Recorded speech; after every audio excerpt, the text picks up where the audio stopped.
Hello नमस्कार, स्वागत है आप सभी का। मेरा नाम है शेखर गुप्ता और आप देख रहे हैं फिजिक्स संकल्पना। और बच्चों, शुरू करने वाले हैं अर्धचालक सीरीज का नया टॉपिक, नया वीडियो। और आज की वीडियो में हम पढ़ने वाले हैं पीएन जंक्शन डायोड का अभिनति, या ये कह लीजिए पीएन जंक्शन डायोड की बाइसिंग। क्या होती है बाइसिंग पीएन जंक्शन की, क्यों जरूरत पड़ी है, ये सब बात हम करने वाले हैं आज के वीडियो में। लेकिन सबसे पहले बात करते हैं कि ये पीएन जंक्शन क्या है, क्योंकि वहां से रिलेट कर पाओगे तो ही बातें आपको समझ आएंगी कि पीएन जंक्शन डायोड की बाइसिंग हमें क्यों करनी पड़ी। चलिए बिना किसी देरी के शुरू करते हैं और सभी हेडिंग लगा लीजिए। पीएन जंक्शन डायोड या पीएन संधि डायोड की बाइसिंग। पीएन संधि डायोड की बाइसिंग, ये वर्ड इंग्लिश का है बाइसिंग, हिंदी में इसको बोलते हैं अभिनति।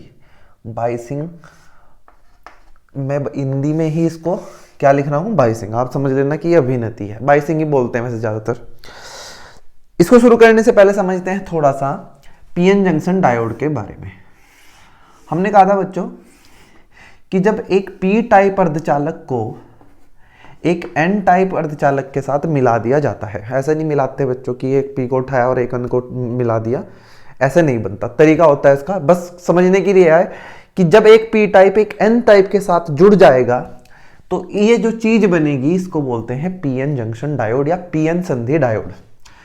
हमने पढ़ा था कि पी टाइप में हमारे बहुसंख्यक आवेशवाहक कौन होते हैं, कोटर।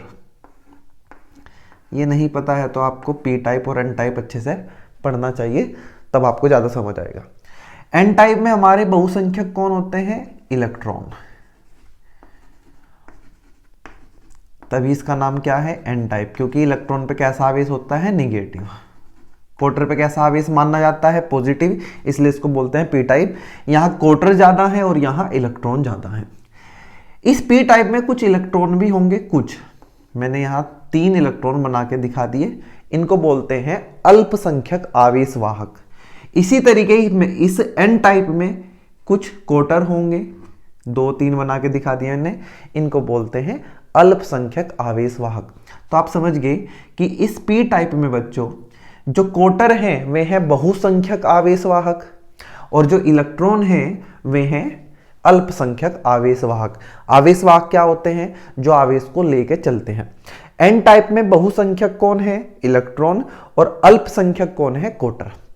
फिर हमने बात की थी कि जब इस पी और एन को मिलाते हैं तो यहां हमें 2 प्रकार की धाराएं मिलती हैं। पहली, बहुत आराम से मैं समझा रहा हूं भाई, पहली होती है विसरण धारा और दूसरी होती है हमारी अपवाह धारा। बहुत आराम से समझेंगे तब बाइसिंग आपको ज्यादा अच्छे से समझ आएगी। अपवाह धारा। अब ये विसरण धारा क्या होती है बच्चों, जब पी और एन को आपस में मिलाते हैं तो यहां के कोटर और यहां के इलेक्ट्रॉन संधि की तरफ चलना शुरू कर देते हैं। यहाँ के कोटर और यहाँ के इलेक्ट्रॉन संधि की तरफ चलना शुरू कर देते हैं और एक दूसरे से मिलके समाप्त हो जाते हैं। ये कोटर है और इधर से एक इलेक्ट्रॉन आया, कोटर इधर चला, इलेक्ट्रॉन इधर चला, दोनों एक दूसरे से मिले और खत्म हो गए। इसको बोलते हैं बच्चों विसरण। इस घटना को, इलेक्ट्रॉन और कोटर का मिलना क्या कहलाता है, विसरण। और उसके कारण जो धारा उत्पन्न होती है उसको बोलते हैं विसरण धारा। तो विसरण धारा क्यों उत्पन्न हुई, विसरण के कारण। और विसरण किसका होता है बच्चों, विसरण होता है बहुसंख्यकों का। किसका, बहुसंख्यकों का। मतलब जो विसरण धारा है वो किसके कारण होती है, बहुसंख्यक आवेश वाहकों के कारण। और ये अपवाह धारा, अपवाह धारा किसके कारण उत्पन्न होगी, ये समझने के लिए हमें समझना पड़ेगा यहाँ अवक्षय परत। पिछले वीडियो में मैंने बिल्कुल डिटेल में बताया है कि अवक्षय परत क्या होता है, विभव प्राचीर क्या होता है। बच्चों, जब यहाँ के कोटर और यहाँ के इलेक्ट्रॉन आपस में मिलके खत्म हो जाते हैं तो संधि के पास में, संधि के इधर इधर थोड़ी सी जगह में एक ऐसा क्षेत्र का निर्माण हो जाता है, एक ऐसी परत बन जाती है जहां कोई आवेशवाहक नहीं होता, जहां कोई आवेशवाहक नहीं होता। और ऐसे क्षेत्र को बोलते हैं बच्चों अवक्षय परत। क्या बोलते हैं, अवक्षय परत। संधि के आसपास एक ऐसा क्षेत्र बन जाएगा, यहां तो कोटर समाप्त हो जाएंगे, पहले यहां क्या थे, कोटर, और यहां क्या थे, इलेक्ट्रॉन, दोनों एक दूसरे से मिले और खत्म हो गए। ये जो जिसमें मैंने चौक से ये निशान बनाया, इसको बोलते हैं अवक्षय परत, क्योंकि इसमें कोई आवेश वाहक नहीं है बच्चों। क्योंकि यहां से इलेक्ट्रॉन गायब हुए तो यहां आ गया प्लस का चार्ज, और यहां से कोटर गायब हुए तो यहां हो गया माइनस का आवेश। इसका मतलब यह है कि अवक्षय परत के अंदर एक विभवांतर उत्पन्न हो गया। देखो इस प्लेट पे कैसा आवेश आ गया, यहां प्लस और यहां माइनस, और जब दो प्लेटें बन जाती है, प्लेट नहीं बननी है, दो जगह बनी है, एक तरफ प्लस और एक तरफ माइनस, तो क्या उत्पन्न हो जाता है, विभवांतर। इस विभवांतर को बोलते हैं बच्चों विभव प्राचीर। क्या बोलते हैं, विभव प्राचीर। प्राचीर का मतलब होता है दीवार, एक ऐसी दीवार जो किसकी है, विभव की। अब ये क्यों इसको बोला गया विभव प्राचीर, अभी समझाने वाला हूं मैं आपको। विभव मतलब विभवांतर की दीवार। अब देखो ये प्लस है और ये माइनस, तो उसका मतलब यहां एक वैद्युत क्षेत्र भी उत्पन्न हो गया प्लस से माइनस की तरफ। मतलब ये हमारा P है और ये हमारा N है। N टाइप से P टाइप के तरफ अवक्षय परत के अंदर क्या उत्पन्न हो गया, एक वैद्युत क्षेत्र। अब बच्चों मुझे एक बात बताओ, आप लोग, जो वैद्युत क्षेत्र होता है वो इलेक्ट्रॉनों को चलाता है अपने दिशा के विपरीत। मान लीजिए ये वैद्युत क्षेत्र उत्पन्न हुआ, अगर यहां कोई इलेक्ट्रॉन बिठा दिया जाए तो ये वैद्युत क्षेत्र इस इलेक्ट्रॉन को अपने विपरीत दिशा में भेजेगा, और अगर यहां कोटर बिठा दिया जाए तो वो कोटर को अपनी दिशा में चलाएगा। मतलब ये जो वैद्युत क्षेत्र है ये इलेक्ट्रॉनों को अपने विपरीत दिशा में चलाएगा और कोटरों को अपनी दिशा में चलाएगा। अब ये वैद्युत क्षेत्र जो उत्पन्न हुआ, यहां के कोटरों को अपनी दिशा में चलाने की कोशिश करेंगे, और दिशा ये है, मतलब कोटर ऐसे भागने लगेंगे संधि से दूर, समझ रहे ना। और इलेक्ट्रॉन चलते हैं वैद्युत क्षेत्र के विपरीत दिशा में, वैद्युत क्षेत्र की दिशा ये है, इलेक्ट्रॉन भागेंगे ऐसे। मतलब यहां के कोटर जो बहुसंख्यक है, यहां के इलेक्ट्रॉन जो यहां बहुसंख्यक हैं, वे संधि से दूर भागने लगे। मतलब आना तो उन्हें चाहिए था पास, और पास आके क्या करते हैं, वे विसरण करते। लेकिन ये वैद्युत क्षेत्र ने क्या किया, इन अल्पसंख्यक वाहकों को, यहां के कोटरों को इधर भगा दिया, यहां के इलेक्ट्रॉन को इधर भगा दिया। क्या अब विसरण हो पाएगा इनका, क्या एक दूसरे से मिल पाएंगे, नहीं मिल पाएंगे। मतलब ये जो वैद्युत क्षेत्र है, या ये कह लीजिए ये जो विभव प्राचीर है, ये बहुसंख्यक आवेश वाहकों को मिलने से रोक रहा है, उनके बीच दीवार बन रहा है, इसलिए तो इसको क्या बोल रहा, विभव प्राचीर। ये विभव प्राचीर जो है ये बहुसंख्यक आवेश वाहकों को अपने आर पार नहीं होने देगा। क्या ये यहाँ के कोटरों को इधर जाने देगा, ना। क्या यहाँ के इलेक्ट्रॉन को इधर आने का देगा, ना। ये बात हम पिछले वीडियो में कर चुके हैं, लेकिन यहां बताना जरूरी है, जो उस वीडियो को नहीं देख के आए हैं उन्हें दिक्कत हो सकती थी, ठीक है, समझिए इस बात को। लेकिन क्या यहां इलेक्ट्रॉन भी है, सॉरी यहां कोटर भी है क्या, अल्पसंख्यक। यहां N में बहुसंख्यक कौन होते हैं, इलेक्ट्रॉन, और अल्पसंख्यक कौन होते हैं, कोटर। अब कोटर जो अल्पसंख्यक हैं वे किसकी दिशा में चलेंगे, वैद्युत क्षेत्र की। और यहां के इलेक्ट्रॉन जो यहां बहुत अल्पसंख्यक हैं, बहुत कम है ना यहाँ इलेक्ट्रॉन, वे चलेंगे वैद्युत क्षेत्र के विपरीत दिशा में। मतलब जो ये वैद्युत क्षेत्र बना, ये अल्पसंख्यकों की सहायता कर रहा है, बहुसंख्यकों को तो दूर भेज रहा है, और अल्पसंख्यकों को क्या कह रहा है कि आप मिल जाओ। मतलब ये वैद्युत क्षेत्र जो उत्पन्न हुआ, या ये कहिए ये जो विभव प्राचीर है, ये किसकी सहायता कर रहा है, अल्पसंख्यकों की। और इसके कारण जो धारा उत्पन्न होगी बच्चों, उसको बोलते हैं अपवाह धारा। क्या बोलते हैं, अपवाह धारा। तो अपवाह धारा किसकी वजह से है, अल्पसंख्यकों की वजह से, अल्पसंख्यकों के कारण। अब मैंने कहा कि जब ये बन के तैयार होता है एकदम से, तो अवस्था आ जाती है स्थायी अवस्था, इक्विलिब्रियम। थोड़ी ही देर में एकदम से बन के तैयार हुआ, और क्या आ गई, स्थायी अवस्था। ये स्थायी अवस्था क्या होती है, ऐसी अवस्था जिसमें विसरण धारा और अपवाह धारा एक दूसरे के बराबर हो जाते हैं। हमने कहा विसरण धारा किसके बराबर हो जाती है, अपवाह धारा। अब दोनों के मान बराबर हैं। अब एक बार दिशा भी देख लेते हैं दोनों धारा की। क्या ये जो विसरण धारा है ये ऐसे उत्पन्न होगी क्या, P से N की तरफ। देखो कोटर किस तरफ चल रही है, P से N। विसरण कहां हो रहा है, P से N की तरफ। और इलेक्ट्रॉन चलेंगे n से p की तरफ। कोटर जिस तरफ में चलेंगे उस धारा भी उसी दिशा में होगी। इलेक्ट्रॉन इधर चलेंगे, धारा होती है इलेक्ट्रॉनों के चलने के विपरीत दिशा में। आपको ये बात पता होगी कि धारा प्लस के चलने की दिशा में होती है और माइनस के चलने के विपरीत दिशा में। कोटर है प्लस तो कोटर ऐसे चल रहा तो धारा भी ऐसे बनेगी। इलेक्ट्रॉन माइनस है, ऐसे चल रहा तो धारा ऐसे बनेगी। मतलब दोनों के कारण एक जो धारा बन रही है विसरण धारा बहुसंख्यकों के कारण, उसकी दिशा क्या है, P से N। अब अपवाह धारा की बात कर ले। अपवाह धारा किसके कारण है, अल्पसंख्यकों के कारण। अल्पसंख्यक कहां से चल रहे हैं, यहां के कोटर चल रहे हैं ऐसे तो धारा भी ऐसे ही होगी, और यहां के इलेक्ट्रॉन चल रहे हैं ऐसे तो धारा ऐसे होगी। मतलब N से P की तरफ। कौन, अपवाह धारा कहां है, N से P। अब देखो दो धाराएं हैं स्थायी अवस्था में, एक धारा की दिशा है P से N और एक धारा की दिशा है N से P, और दोनों के मान बराबर हैं। मतलब दोनों मिलके कितनी धारा देंगे हमें, 0। मतलब ये पीएन संधि जो हमने बना के तैयार की, स्थायी अवस्था में हमें कोई धारा नहीं दे रही है। और स्थायी अवस्था कितनी देर में आ जाती है, झट से इसको बना के तैयार करो और स्थायी अवस्था आ गई। मतलब आप बाजार गए और बाजार से आप एक पीएन जंक्शन लेके आए, पीएन संधि लेके आए, तो आपको उससे कोई धारा प्राप्त नहीं होगी क्योंकि वो किस में है, स्थायी अवस्था में। तो क्या फायदा हुआ इसका, हमें तो धारा चाहिए। बच्चों इससे धारा प्राप्त करने के लिए पीएन जंक्शन से हमें करनी पड़ेगी इसकी बाइसिंग। अब आज का टॉपिक शुरू होता है। ये जितना मैंने बताया है ये था अभी तक पिछला। बात करते हैं पीएन संधि डायोड की बाइसिंग। आप ये समझ चुके हैं कि जरूरत क्यों पड़ी। अगर हमें धारा प्राप्त करनी है किसी पीएन जंक्शन से तो उसकी बाइसिंग हमें करनी पड़ेगी। अब ये बाइसिंग क्या होती है इसकी बात करते हैं। चलिए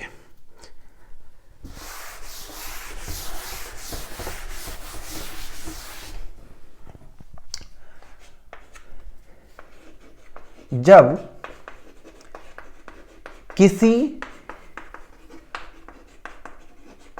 पीएन संधि डायोड को, अब ध्यान से सुनना, बाइसिंग की बात बता रहा हूं कि बाइसिंग क्या होती है। जब किसी पीएन जंक्शन, पीएन संधि डायोड को बाह्य बैटरी से जोड़ दिया जाता है, बाह्य बैटरी से जोड़ दिया जाता है, तो इसे पीएन संधि डायोड की बाइसिंग कहते हैं। क्या कहते हैं, बाइसिंग। इंग्लिश में बोलते हैं बाइसिंग और हिंदी में बोलते हैं अभिनति। हिंदी का वर्ड कठिन सा इसलिए मैं यूज कर रहा हूं इंग्लिश वाला। बाइसिंग कहते हैं। मतलब कुछ नहीं है बाइसिंग, आप एक पीएन जंक्शन लेके आओ, ये है P, और इसे दो तारों की सहायता से आप बैटरी से जोड़ दो। आपके घर में एक बैटरी रखी हुई है ऐसी सेल कह लो, ये प्लस और ये माइनस। आप इन दोनों तारों को मतलब एक P से जोड़ के एक N से जोड़ के बैटरी से जोड़ दो, इसको बोलते हैं बाइसिंग। जब किसी पीएन जंक्शन डायोड को बाह्य बैटरी से जोड़ दिया जाता है तो उसे बोलते हैं पीएन जंक्शन डायोड की बाइसिंग। बैटरी जोड़ दो, बाइसिंग होगी। मैंने कहा जोड़ो इसको, इस पीएन जंक्शन डायोड को बैटरी से जोड़ो, आपने कहा जोड़ देते हैं। आपने पी टाइप को जोड़ दिया प्लस से और एन टाइप को जोड़ दिया माइनस से। मैंने कहा सही है क्या, आपने कहा बिल्कुल सही है, जो बाइसिंग होगी। क्या मैं इसका उल्टा भी कर सकता हूं कि इस पी को जोड़ दूं माइनस से और एन को जोड़ दूं प्लस से। मतलब किसी पीएन जंक्शन डायोड को बाह्य बैटरी से जोड़ने के कितने तरीके हैं, 2। एक बार मैं P को किससे जोड़ दूं, प्लस से, और N को जोड़ दूं माइनस से। ये तो एक तरीका हो गया। दूसरा तरीका क्या है कि मैं P को जोड़ दूं माइनस से और N को जोड़ दूं प्लस से। इसी के आधार पर बच्चों हम पीएन जंक्शन डायोड की जो बाइसिंग करेंगे वो 2 तरीके की होती है। एक को बोलते हैं फॉरवर्ड बाइसिंग, इंग्लिश में बता रहा हूं। एक को बोलते हैं रिवर्स बाइसिंग। मतलब पीएन जंक्शन डायोड को बाह्य बैटरी से जोड़ने के 2 तरीके हैं। अतः पीएन जंक्शन डायोड की बाइसिंग के कितने प्रकार हैं, 2। एक को बोलते हैं अग्र अभिनत, हिंदी में बात करेंगे क्या बोलते हैं, अग्र अभिनत। फॉरवर्ड बायस बोलते हैं बच्चों इंग्लिश में इसको, फॉरवर्ड बायस। और एक होता है रिवर्स बायस। क्या होता है, रिवर्स बायस, और इंग्लिश में हिंदी में बोलते हैं इसको पश्च अभिनत। तो हमारा काम है इन दोनों बाइसिंग को डिटेल में पढ़ना कि इन ऐसे जोड़ने से क्या होगा, क्या धारा में मिल पाएगी, मिलेगी तो कितनी धारा मिलेगी, नहीं मिलेगी तो क्यों नहीं मिलेगी। तो हेडिंग लगाइए अब सब लोग, अग्र अभिनत। कोई आपसे पूछ ले कितने प्रकार से बाइसिंग कर सकते हैं पीएन जंक्शन की, आप कहना दो तरीके से। कैसे? एक अग्र अभिनत और एक पश्च अभिनत। अब अग्र अभिनत क्या होता है, पश्च अभिनत क्या होता है, वो मैं आपको समझाने वाला हूं। सब हेडिंग लगाइए, अग्र अभिनत या फॉरवर्ड बाइसिंग।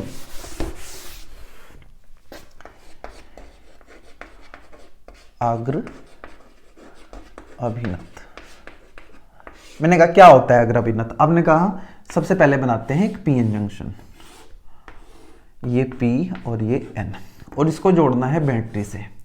मैंने कहा अगर पी को जोड़ दिया प्लस से और एन को जोड़ दिया माइनस से तो इसको बोलते हैं अग्र अभिनत।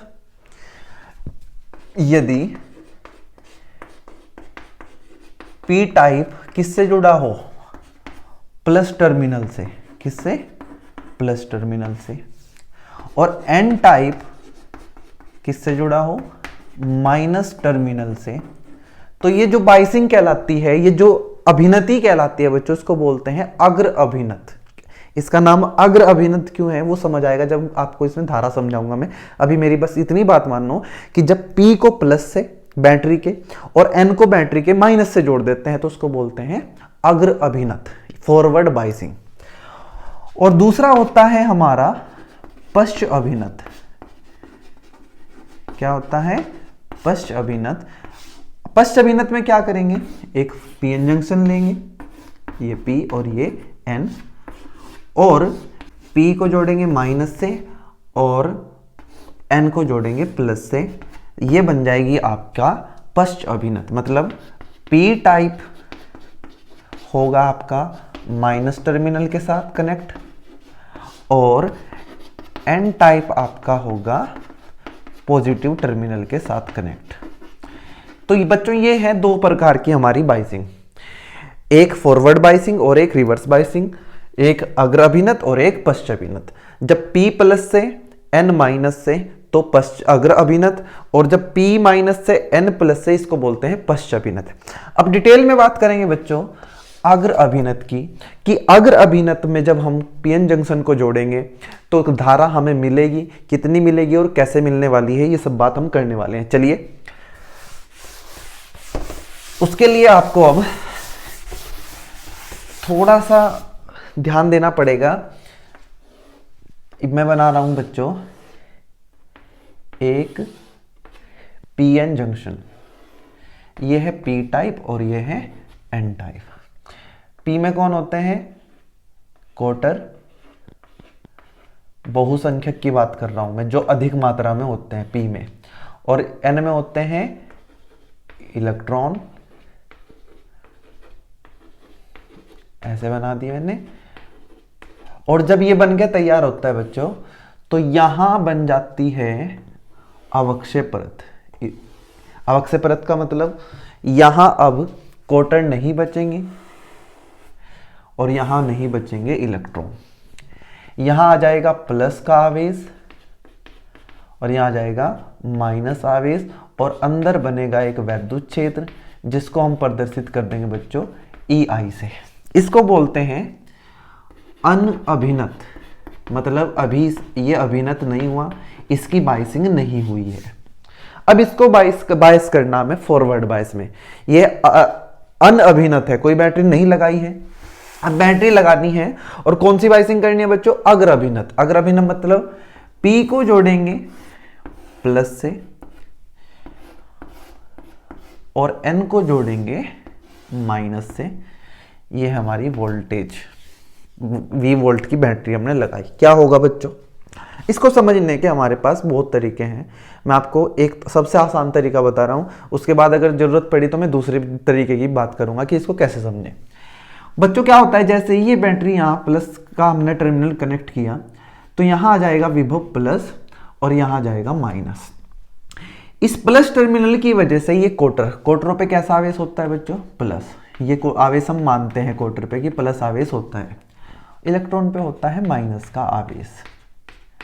अब होगा क्या, जैसे ही ये बैटरी हमने ऐसे कनेक्ट की, ये प्लस इन कोटरों को प्रतिकर्षित करेगा, प्लस प्लस को क्या करता है प्रतिकर्षित, और ये माइनस इन इलेक्ट्रॉनों को क्या करेगा प्रतिकर्षित। इसका मतलब अब तक ये जो विभव प्राचीर था यहां, ये जो अवक्षय परत थी, विभव प्राचीर थी, इनको आने से इधर चलने से रोक रही थी जब तक बैटरी नहीं लगाई थी हमने।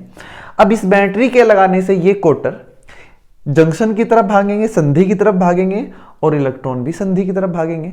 मतलब इस बैटरी ने क्या किया, इस प्लस टर्मिनल से कोटरों को दूर भगाया, और इस माइनस टर्मिनल ने इलेक्ट्रॉनों को दूर भगाया, किसकी तरफ, संधि की तरफ। और जब बच्चों ये संधि की तरफ भागेंगे तो ये जो दीवार बनी हुई है, ये विभव प्राचीर जो बना हुआ है, इस पे जाके टकराएंगे। समझाने के लिए बता रहा हूं, ऐसा नहीं है कि यहाँ दीवार बनी हुई है कोई, कि बस ये अंदर नहीं घुस सकते वहां। और जब ये जंक्शन की तरफ भागेंगे तो ये जो दीवार है, इसकी चौड़ाई क्या हो जाएगी, कम। मतलब अवक्षय परत की चौड़ाई क्या हो जाएगी, कम। लिख रहा हूं मैं। अब अगर अभिन्नत में क्या होता है, कोटर व इलेक्ट्रॉन, कौन से वाले, बहुसंख्यक। मैंने अल्पसंख्यक की बात नहीं की, यहां छोड़ रहा हूं मैं उनको। कोटर व इलेक्ट्रॉन कौन से वाले, बहुसंख्यक। बाह्य बैटरी के कारण, बाह्य बैटरी के कारण संधि की ओर चलने लगते हैं, संधि की ओर चलने लगते हैं। देखा आपने कि भाई प्लस ने प्लस को प्रतिकर्षित किया, कोटर दूर भागे, जंक्शन की तरफ चले। यहां माइनस ने इलेक्ट्रॉनों को प्रतिकर्षित किया और ये दूर भागे, जिस कारण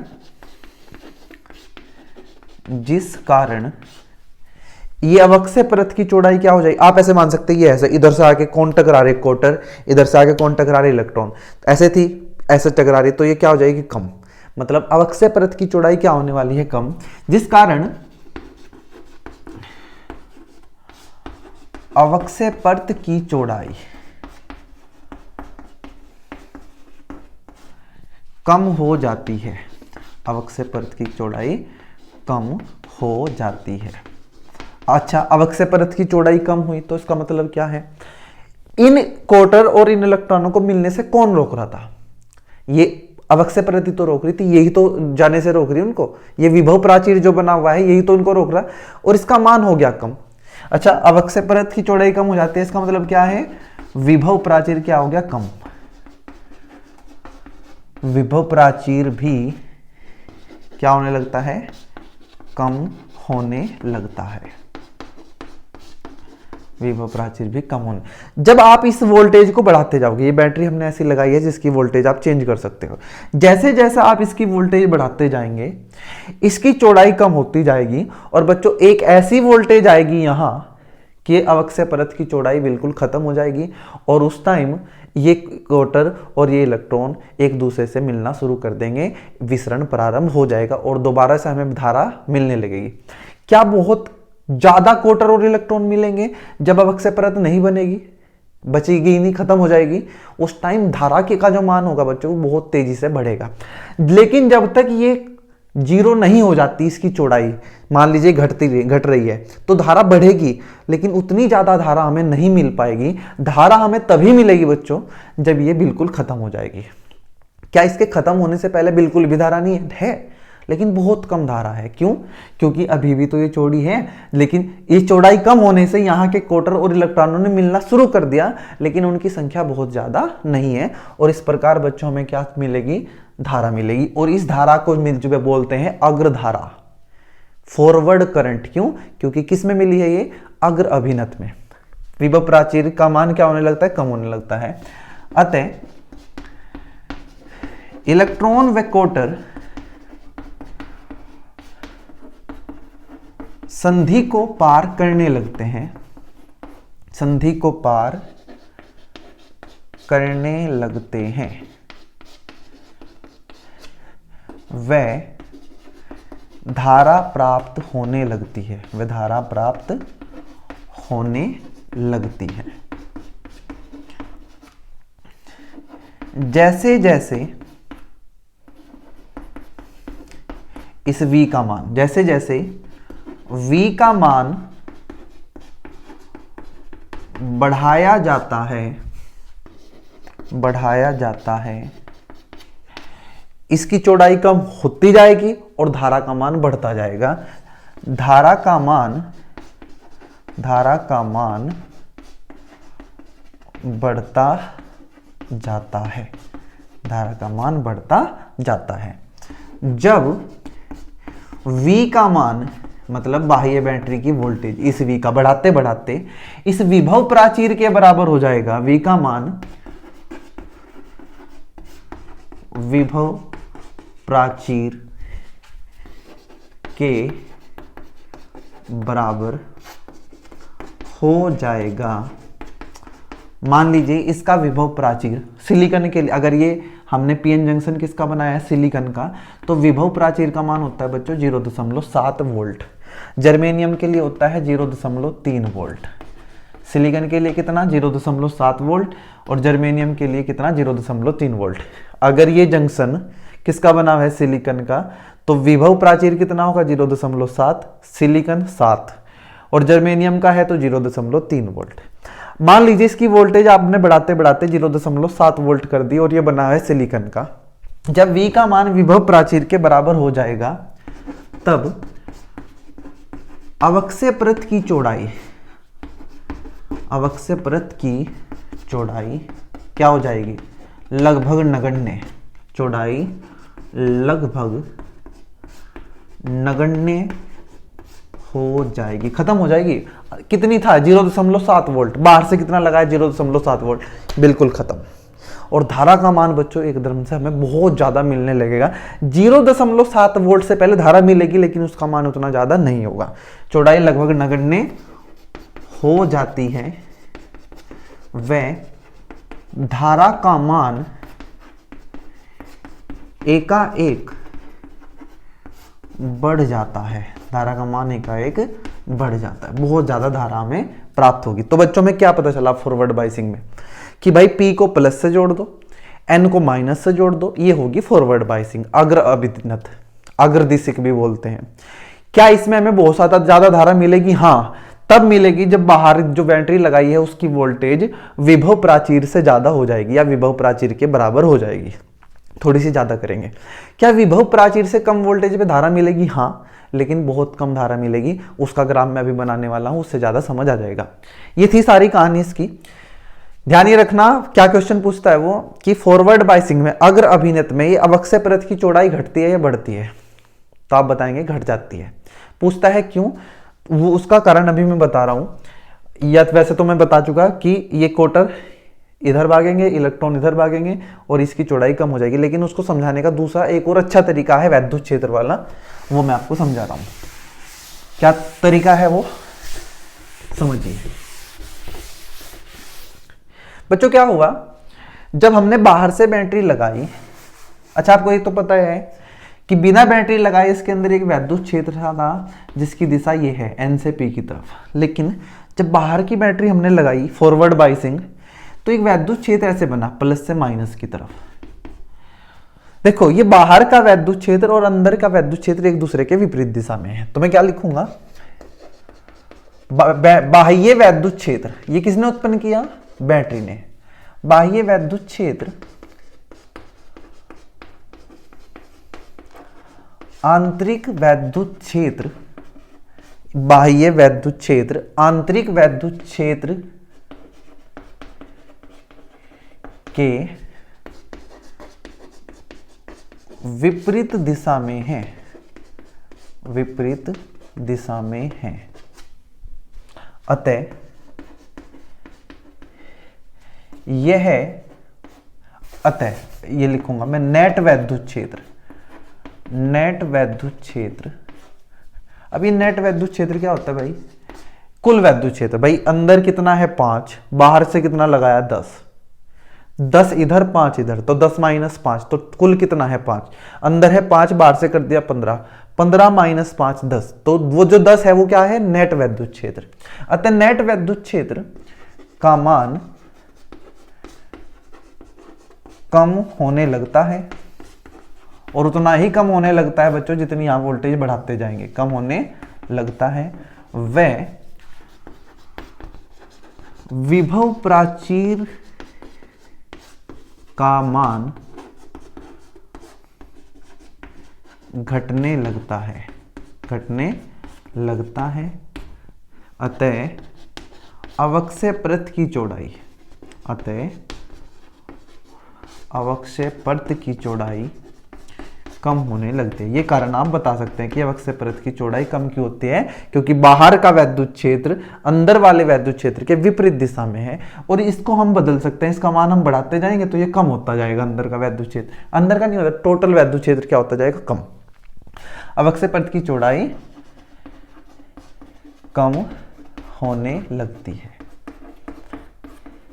अब बात कर देते हैं बच्चों ग्राफ की। ग्राफ किस किस के बीच में खींचेंगे, वोल्टेज और करंट। अच्छा, ये करंट कौन सा करंट है, विसरण धारा है या ये अपवाह धारा है? विसरण धारा किसके कारण होती थी, बहुसंख्यकों के कारण, और अपवाह धारा किसके कारण होती थी, अल्पसंख्यकों के कारण। तो यहाँ तो अल्पसंख्यकों की कोई बात ही नहीं करी। क्या अल्पसंख्यकों के कारण यहाँ कोई धारा होगी बच्चों, होगी, वो लगभग 0, उसकी हम कोई बात ही नहीं कर रहे हैं। यहां सारी की सारी धारा किसके कारण है, बहुसंख्यकों के, मतलब ये कौन सी धारा है, विसरण धारा। तो मैं ग्राफ खींचने वाला हूं धारा और इस वोल्टेज के बीच, और मैं ये मान लेता हूं जो ये पीएन जंक्शन हमने बनाया है ये किसका बना है, सिलिकॉन का। ठीक है, चलिए शुरू करते हैं सिलिकॉन के लिए। यहां मैंने क्या किया, यहां ली बच्चों वोल्टेज और यहां लिया करंट। 0.1, 0.2, 0.3, 0.4, 0.5। अच्छा चलो मैं इस जर्मेनियम मान लेता हूं कि जर्मेनियम के लिए कितना होता है, 0.3 विभव प्राचीर। तो हमने कहा वोल्टेज हमने 0 लगाई, क्या कोई करंट मिलेगा ना, कोई करंट नहीं मिलेगा भाई, बाहर से वोल्टेज नहीं लगाई हमने, मतलब बैटरी ही नहीं लगाई, ये मान लो बिना बैटरी के हमें करंट नहीं मिलेगा क्योंकि वो होगी स्थायी अवस्था। जैसे जैसे हम वोल्टेज बढ़ाते जाएंगे धारा का मान बढ़ता जाएगा, लेकिन धारा बहुत ज़्यादा तब तक नहीं मिलेगी जब तक बाहर की जो बैटरी है उसकी वोल्टेज आप विभव प्राचीर के लिए बराबर ना कर दें। अब विभव प्राचीर कितना है जर्मेनियम के लिए, 0.3 वोल्ट। जैसे ही बाहर की वोल्टेज 0.3 होगी, धारा बच्चों एकदम से बहुत ज़्यादा हमें मिल जाएगी, और इस वोल्टेज, ये जो वोल्टेज है ये किसके बराबर होगी, विभव प्राचीर के। अगर यही सिलिकॉन का होता तो ये यहां तक जाते, यहां होता 0.7 पे। बच्चों जो ये ग्राफ बनाया है इसका नाम होता है VI अभिलक्षण। क्या बोलते हैं इसको, VI अभिलक्षण। किसका VI अभिलक्षण है, ये अग्रदिशिक का। एग्जाम में कैसे पूछेगा कि पीएन जंक्शन डायोड अग्रदिशिक में है, उसका VI अभिलक्षण खींचिए, तो आपको ये ग्राफ बनाना है। कभी आप कुछ और सोच लो। V का मतलब वोल्टेज, I का मतलब करंट, वोल्टेज करंट अभिलक्षण किसका, अग्रदिशिक का। बताइए ग्राफ समझ आ गया क्या, बहुत बढ़िया। अगर आपको समझ आ गया है, थोड़ी सी और बात करते हैं, थोड़ी सी और, जो कि थोड़ा सा आप बच्चों के मन में डाउट रह जाता है अगर दिमाग में आ जाए ये बात, कि जो धारा हमें मिल रही है ये इलेक्ट्रॉन और कोटरों के मिलने की वजह से मिल रही है, चलने की वजह से। मैंने क्या कहा था, इधर से कौन चल रहे, कोटर, और इधर से चल रहे हैं इलेक्ट्रॉन। जब ये आपस में मिलेंगे, मिलकर खत्म कर देते हैं एक दूसरे को, तो धारा मिलने से बन रही है या चलने से? तो उसका जवाब है बच्चों कि धारा मिलने से नहीं बन रही है, धारा मिल रही है हमें चलने से। कोटर इधर चल रहा है, इलेक्ट्रॉन ऐसे, ये ना भी मिलते तो धारा हमें मिलती है, लेकिन ये मिल गए एक दूसरे से, एक दूसरे को इन्होंने खत्म कर दिया, तो इसलिए हम बोलते हैं कि यहाँ विसरण हो रहा है और ये एक दूसरे से क्या कर जाते हैं, रिकम्बाइन, पुनः संयोजन। जब एक कोटर एक इलेक्ट्रॉन से मिलता है तो इस घटना को बोलते हैं पुनः संयोजन। इसमें थोड़ा सा डाउट रहता है बच्चों को, क्या है ये। तो हमने कहा कि धारा इलेक्ट्रॉन और कोटर के मिलने की वजह से नहीं है, चलने की वजह से है। तो आपने के दिमाग में आया कि यार जब ये मिल जाते हैं तो एक इलेक्ट्रॉन और एक कोटर तो खत्म हो गया, तो फिर क्या ऐसे तो सारे मिलके खत्म हो जाएंगे तो धारा मिलनी बंद हो जाएगी? ये बात है नहीं है भाई। जब ये अवक्षय परत की चौड़ाई कतई खत्म हो जाएगी ये वोल्टेज लगाते ही, तो सारे इलेक्ट्रॉन और कोटर मिलेंगे, और सारे कोटर और इलेक्ट्रॉन मिलेंगे तो खत्म हो जाएंगे, तो धारा किससे मिलेगी बाद में? क्योंकि धारा तो किसकी वजह से है, इलेक्ट्रॉन और कोटर के चलने की वजह से। अब इलेक्ट्रॉन कोटर बचेंगे ही नहीं तो चलेंगे क्या? इसका जवाब बच्चों ये है कि जैसे ही एक इलेक्ट्रॉन और एक क्वार्टर, यहां ध्यान देना, ये p है और ये n है, ये प्लस माइनस, जैसे ही यहां एक इलेक्ट्रॉन और एक क्वार्टर मिलता है और खत्म होता है बच्चों, उसी समय यहां एक बंध टूट जाता है, सहज संयोजी। क्यों टूटता है, करते हैं बात। जैसे ही एक क्वार्टर और एक इलेक्ट्रॉन मिलता है, यहां एक सहज संयोजी बंध टूटता है, और सहज संयोजी बंध जब टूटेगा उसमें बनेगा एक इलेक्ट्रॉन और एक क्वार्टर। बच्चों क्वार्टर चलने लगेगा इस दिशा में, और इलेक्ट्रॉन इस तार से होते हुए यहां पहुंचेगा, यहां से होते हुए यहां पहुंचेगा। जब एक इलेक्ट्रॉन यहां खत्म हुआ एक क्वार्टर से मिलके, उसी टाइम यहां एक क्वार्टर और इलेक्ट्रॉन बने, क्वार्टर यहां पहुंचा, इलेक्ट्रॉन घूम के यहां पहुंचा। मतलब जितने क्वार्टर और इलेक्ट्रॉन एक दूसरे से मिलके खत्म हो रहे हैं, उतने ही क्वार्टर और इलेक्ट्रॉन एक उसी समय बन जा रहे हैं, इसलिए इनकी कमी नहीं होने वाली है। अब क्यों टूटेगा भाई ये मिलने से? बच्चों बंध के टूटने के लिए जरूरत होती है एनर्जी की, ऊर्जा की। अगर ऊर्जा मिलेगी तो बंध टूटेगा। जब ऊर्जा मिलती है तो बंध टूटता है, मतलब एक क्वार्टर और इलेक्ट्रॉन बनते हैं। अगर एक क्वार्टर और इलेक्ट्रॉन मिलेंगे तो वहां ऊर्जा कभी उत्पन्न भी तो होगी। क्या मेरी बात समझ आई? मैंने कहा जब एक क्वार्टर और इलेक्ट्रॉन बनते हैं मतलब बंध टूटता है, तो बाहर से किसकी जरूरत होती है? ऊर्जा की। अगर इसका उल्टा सोचूं मैं कि एक इलेक्ट्रॉन और क्वार्टर मिले तो वहां ऊर्जा पैदा भी तो होगी। यही काम यहां हुआ है। जैसे ही एक इलेक्ट्रॉन और एक क्वार्टर मिलता है तो वहां निकलती है ऊर्जा, और उस ऊर्जा को मिले के कोई सहसंयोजी बंध टूट जाता है, और उस सहसंयोजी बंध में से बनता है एक इलेक्ट्रॉन और एक क्वार्टर। जो कमी हुई थी इलेक्ट्रॉन और क्वार्टर की वो पूरी कर देता है। 10 इलेक्ट्रॉन और क्वार्टर खत्म हुए मिलके तो 10 सहसंयोजी बंध टूटेंगे, और 10 क्वार्टर और 10 इलेक्ट्रॉन नए मिलेंगे, जिसकी वजह से हमें लगातार धारा मिलती रहेगी। तो ये था बच्चों हमारा पीएन संधि डायोड की अग्र अभिनत या अग्रदिशिक फॉरवर्ड बायसिंग। वीडियो लंबा हो जाएगा या अगर मैं अभी रिवर्स बायसिंग भी इसी में पढ़ाऊंगा। छोटा सा है 10-15 मिनट का, वो अलग समय बना के डाल दूंगा, लेकिन आप इसको अच्छे से समझे जो मैंने बताया है। उम्मीद है मैं आपको समझा पाया हूँगा। ध्यान ये रखना कि फॉरवर्ड बायसिंग में ये जो अवक्षय परत की चौड़ाई है कम हो जाती है। आप इसको अवक्षय परत की चौड़ाई को प्रतिरोध भी मान सकते हैं, क्योंकि जितना ज्यादा होगा इलेक्ट्रॉन और क्वार्टर को चलने में उतनी ज्यादा मुश्किल होगी। मतलब इसकी चौड़ाई जितनी ज्यादा, पीएन जंक्शन का प्रतिरोध उतना ही ज्यादा। तो कह सकते हैं कि फॉरवर्ड बायसिंग में पीएन जंक्शन का प्रतिरोध कम हो जाता है। और अगर बच्चों ये एक आदर्श पीएन जंक्शन हो, पीएन संधि डायोड हो आदर्श, तो जब ये फॉरवर्ड बायस हम करेंगे इसको तो इसका प्रतिरोध 0 हो जाएगा। देखो जब ये संधि बचेगी ही नहीं, मतलब सॉरी, ये जब अवक्षय परत बचेगी ही नहीं तो प्रतिरोध कितना होगा। लेकिन ऐसा नहीं होता, ये अवक्षय परत बिल्कुल कम 0 नहीं हो पाती, थोड़ा बहुत ही बचा रहता है। तो ध्यान रहेगा आपको। उम्मीद है आपको समझ आएगा, आया है, आएगा क्या, आया होगा। और मिलते हैं नेक्स्ट वीडियो में, तब बात करेंगे हम रिवर्स बायसिंग की, पश्च अभिनत की। तब तक के लिए आप पढ़ते रहें, मुस्कुराते रहें और खुश रहिए।